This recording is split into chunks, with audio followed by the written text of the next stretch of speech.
ஐஸ்வர்யம் சங்கராதீஸ்வர விநியமனம் விஸ்வதேஜோ ஹராணம் தேஜஸ் சம்ஹாரி வீரியம் விமலமபி யசோ நிஸ்பிருகைஷ் சோபகீதம் அங்கா சங்கா சதா ஸ்ரீஹி அகில விதசி நக்வாபிதே சங்கவார்த்தா தத் வாதாகார வாசின் முரகர பகவத் சப்த முக்கியாஸ்ரயோசி.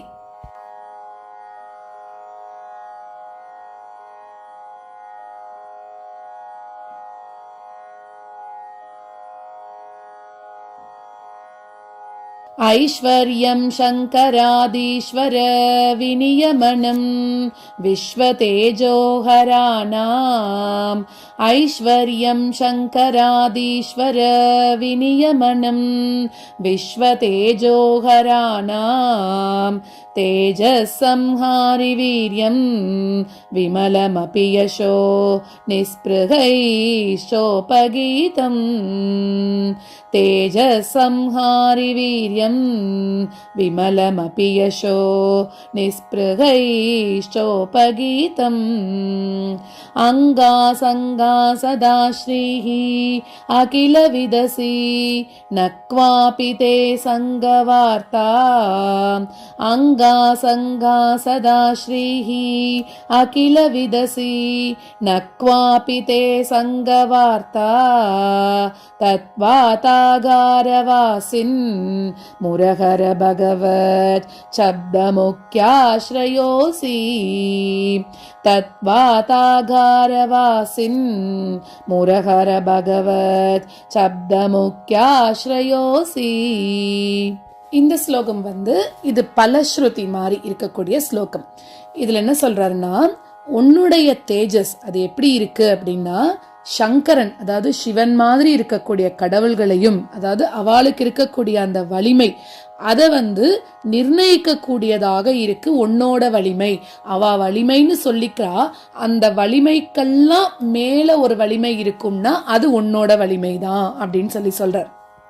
இப்போ அந்தந்த தேவர்களுக்கு ஒரு பகுதி அது பிரிச்சு கொடுக்கப்பட்டிருக்கும்.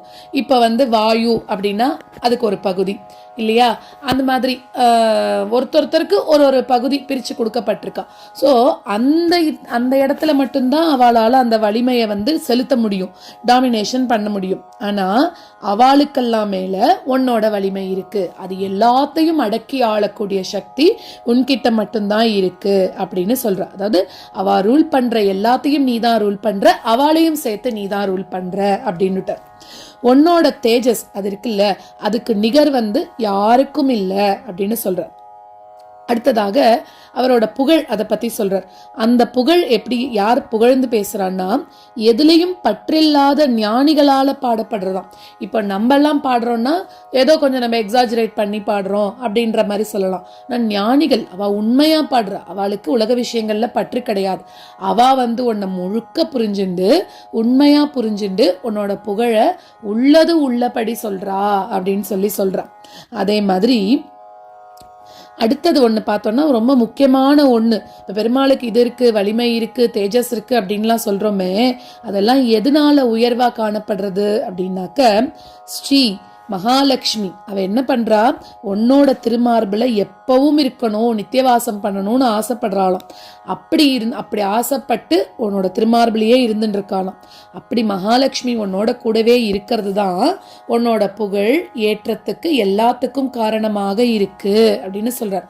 ஸோ உனக்கு எந்த விஷயத்திலையும் பற்று கிடையாது, நீ என்ன பண்ற, உலக விஷயங்கள் எல்லாத்திலிருந்தும் ஒதுங்கிதான் இருக்க அப்படின்னு சொல்றார். குருவாயூர்ல வாசம் பண்ணக்கூடிய நீ, முரணை அழித்த நீ, பகவான் அப்படின்னு சொல்லக்கூடிய வார்த்தைக்கு நேரடியாக ஒரு பொருள் இருக்கும் அப்படின்னா அது வேற எந்த கடவுளுக்கும் இல்லை, உனக்கு தான் அது பொருந்தும் அப்படின்னு சொல்றார். என்ன பகவான் அப்படின்னு நம்ம எடுத்துட்டோம் அப்படின்னாக்க, பகம் அப்படின்னாலே 6 கல்யாண குணங்கள். பெருமாளுக்கு எண்ணற்ற கல்யாண குணங்கள் இருக்கு. ஆனா இந்த 6 கல்யாண குணங்கள் முக்கியமாக பறக்க பேசப்படுறது. அந்த 6 கல்யாண குணங்கள் ஞானம், வீரியம், ஐஸ்வர்யம், தேஜஸ், பலம், வீரியம் அப்படின்னு சொல்றான். இது எல்லாமே ஒரு சேர இருக்கிறது குருவாயூரப்பனா இருக்கக்கூடிய உன்கிட்ட மட்டும்தான் அப்படின்னு இந்த ஸ்லோகத்துல சொல்றார். ஸோ நம்ம ஞானம் ஒருத்தருக்கு ரொம்ப பெருசா இருக்குப்பா அப்படின்னு பேசினோம்னா அந்த ஞானம்லாம் ஒண்ணுமே கிடையாது. பெருமாள் கிட்ட இருக்கக்கூடிய ஞானம் அதெல்லாம் விட பல பல பல பல பல மடங்கு பெருசாம். வீரியம், இந்த வீரியம் இவன்ட்ட நிறைய இருக்கு அப்படின்னு நம்ம சொன்னோம்னா கிடையாது, அதுவும் பெருமாள்கிட்ட தான் நிறைய இருக்கு. ஸோ அந்த மாதிரி 6 குணங்களோட பகம் அப்படின்னா 6 குவாலிட்டிஸ். அதனாலதான் பெருமாளை மேல் காட் எல்லாத்தையும் பகவான் அப்படின்னு சொல்றோம்.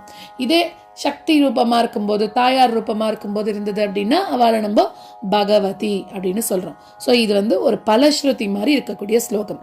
ஐஸ்வர்யம் சங்கராதீஸ்வர விநியமனம் விஸ்வதேஜோஹராணாம் தேஜசம்ஹாரி வீரியம் விமலமபி யசோ நிஸ்பிருகைஷ்டோபகீதம் அங்காசங்கா சதா ஸ்ரீஹி அகில விதசி நக்வாபி தே சங்கவார்த்தா தத்வாதாகாரவாசின் முரஹர பகவத் சப்த முக்யாஸ்ரயோசி.